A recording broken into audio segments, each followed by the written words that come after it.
Chromatographic fingerprinting by template matching is significant because it can automatically extract rich untargeted and targeted chemical information by GC times GC chromatograms across multiple samples with a consistent cross-alignment. The main advantages of this technique are its comprehensive coverage of untargeted and targeted analytes and its consistent matching of chromatographic features across multiple chromatograms and samples by cross-alignment. The technique has broad applications.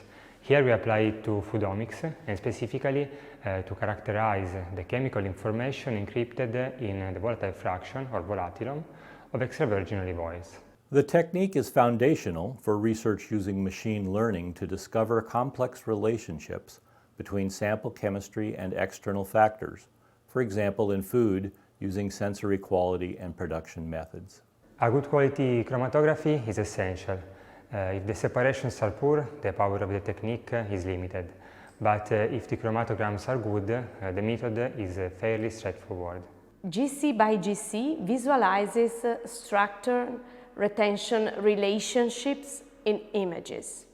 The human eye is well adapted to perceive two-dimensional patterns, and so seeing the method demonstrates its power in a very direct manner. To create a two-dimensional raster array for visualization and processing, launch the image software and select File and Import to open the raw data files of interest. In the Import dialog, set the modulation period to 3.5 seconds. Click OK.